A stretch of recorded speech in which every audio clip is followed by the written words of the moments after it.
The afternoon sun cast a golden hue across the quiet suburban cul-de-sac as Hannah Keller pulled her hybrid into the driveway, her trunk packed with grocery paper bags brimming with milk, cereal, bread, and blueberries for her son Logan's school lunches. Her arms were full.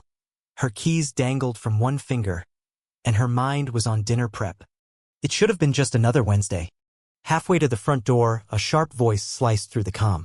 "You're parked too close to the curb." Hannah stopped in her tracks, bags swaying in her arms. Standing at the end of her driveway was a petite, rigid woman with tightly coiled gray hair and a face like a steel trap. Her beige vest bore the official crest of the Brookridge Hills HOA. Madeline Ferguson, the self-declared enforcer of neighborhood order, already had her phone up, recording. Hannah adjusted the bags and blinked, unsure. "This is our driveway," she said, her tone polite but firm. "There's no red paint, no signage.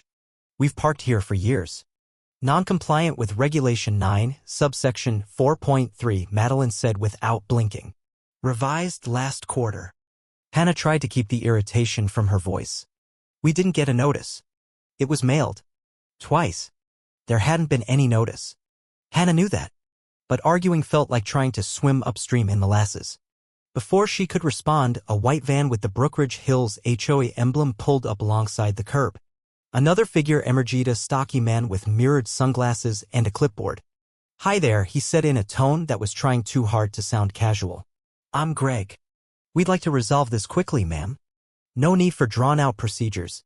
If you just step into the van, we can handle the paperwork and have you on your way in 5 minutes."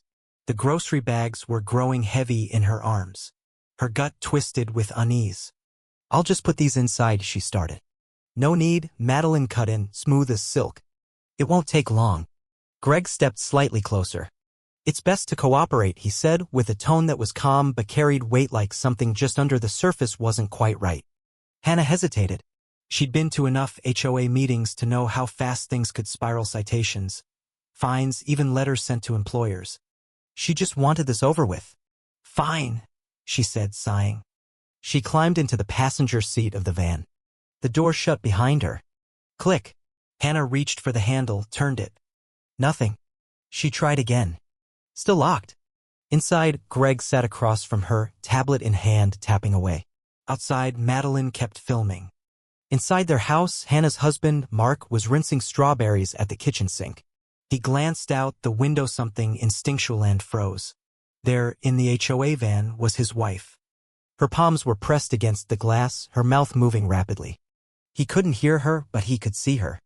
And something was very, very wrong. Mark dropped the strawberries, water splashing across the counter. He rushed out the front door, skipping steps barefoot. "Let her out," he shouted, sprinting toward the van.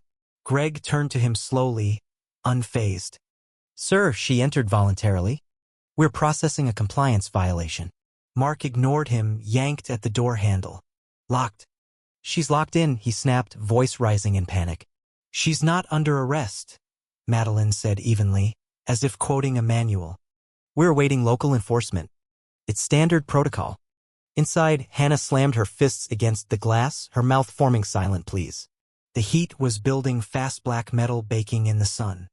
No airflow, no cracked windows, no sound but the dull thump of her hands hitting the glass. "Why aren't they letting her out?" came a voice behind Mark. He turned to see Loga barefoot in gym shorts and a wrinkled tee, his hair tousled from sleep. His small fists clenched, eyes fixed on the van. Mark didn't know what to say. Everything he believed about order, about trust, about the systems meant to protect them was unraveling in front of his eyes. He reached for his phone to call the police. It took 15 minutes. 15 minutes of pacing, of hearing muffled slaps on the window, of seeing his wife cook alive inside a van that looked more like a cage with every passing second. Then a police car arrived. No sirens. No urgency. Just 2 officers stepping out like it was a noise complaint. Mark met them halfway, breath ragged. "She's locked in that van. She's overheating, and they won't let her out." One officer nodded. The other approached Greg and Madeline, who greeted them like colleagues. Instead of unlocking the door or demanding answers, the officers talked calmly, casually. Finally, one turned back to Mark. "They say she entered voluntarily. No crime committed." Mark's jaw dropped. "She can't get out? They locked the door behind her. She's not under arrest." It's a civil matter. She's asking for help, Mark shouted, pointing at the van where Hannah still pounded the glass. We'll file a report, the officer said. But we can't force entry. Mark stood in stunned silence, the kind that bends the world. Logan was still there, still watching. Are we really just going to do nothing? He asked quietly. Mark had no answer. And then Logan moved. Slowly, deliberately. He walked toward the van, not running, not shouting, just walking, like someone who'd already made up his mind. The neighbors had started gathering. Some filmed. Some whispered. All watched. Logan reached the van. His expression was unreadable. He placed his hands on the side door handle and pulled. Nothing. He pulled again. Still nothing. Mark took a step forward, but something stopped him. Not fear. Something deeper. Ah. This wasn't a tantrum. It wasn't drama. It was instinct. Logan gritted his teeth, braced his feet, and let out a sound, a raw, primal scream pulled from the center of his being and pulled with everything he had.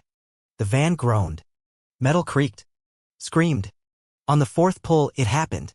The door ripped clean off its hinges, metal twisting like foil. It clanged against the driveway, skidding several feet. Heat poured from the van like smoke from an oven. And then Hannah. She stumbled forward, gasping, her legs weak. She collapsed into Mark's arms, her skin burning, her clothes soaked. She wasn't crying. She was breathing. That was victory enough. Logan stood nearby, arms shaking, chest heaving. He didn't speak. He didn't need to. The officers didn't move. Madeline and Greg were frozen. The van door lay twisted on the pavement, a broken symbol of a system that had gone too far. And in the center of it all stood a 12-year-old boy who didn't wait for permission, who didn't care about rules, who just saw his mother locked in a cage and tore it apart. Someone had caught it on camera. A neighbor's teenage son had live-streamed the entire ordeal. By the time the van door hit the pavement, the internet had already seen it. Captions appeared, 12-year-old rips off van door to save mother from HOA. Within hours, it was everywhere. Reddit exploded. TikTok flooded. News anchors scrambled. Podcasts dissected it. Hashtags blazed. That night, the Kellers' lawn looked the same, neatly trimmed, porch-light glowing. Inside, everything had changed. Hannah sat on the couch, a blanket around her shoulders, hands trembling. She hadn't said much. Just Logan's name, cracked and fragile. Mark sat beside her, unable to shake the image of her behind the glass. Logan curled up in an armchair across the room. Quiet. Still. Not proud. Not angry. Just tired. Logan, Mark asked gently, are you okay? The boy nodded, then shrugged. I just didn't want her to be alone in there, he said. That was it. No speech. No drama. Just truth. That's what made it viral. Not the door. Not the silence of authority. But the love behind it. People didn't just share the video. They told their own stories. My mom was fined for planting sunflowers. We got threats over chalk drawings. They cited my dad for leaving the trash out 1 hour too long. Story after story poured out embarrassment, shame, helplessness. Hannah wasn't the first. She was just the first caught on camera. 3 days later, the police department launched an internal investigation. Greg and Madeline were placed on leave. Their HOA credentials suspended. But it was already too late to contain it. HOA meetings filled up. Neighbors who had never spoken brought folders of grievances, photos, letters. A man brought the gnome that cost him $300. A retired couple shared how they'd been told their beige wasn't beige enough. No more silence. No more submission. Because once you see the bars of a cage, you can't unsee them. 3 months later, in a packed courthouse, the case was tried. Unlawful detainment, abuse of authority, intimidation. The video played. The room gasped when Logan tore the door off. Cynthia and Rick, now just defendants, stared ahead as the jury found them guilty. Probation, community service, barred from any enforcement role. Their HOA board was dismantled. An audit revealed corruption, collusion, inflated fines. Across the state, lawmakers proposed reform. And Logan? He didn't speak to reporters. Didn't gloat. Didn't change. When asked by a swarm of media how it felt to be a hero, he looked down. Then said, I didn't mean to be strong. I just didn't want my mom to be scared. The clip went everywhere. And it hit harder than any headline. because he didn't do it for fame. He did it for love. And in a world that often waits for permission, Logan Keller reminded everyone what real courage looks like. Now, in their garage hangs the door from the HOA van, bent, rusted, scarred. Not a trophy. Not a warning.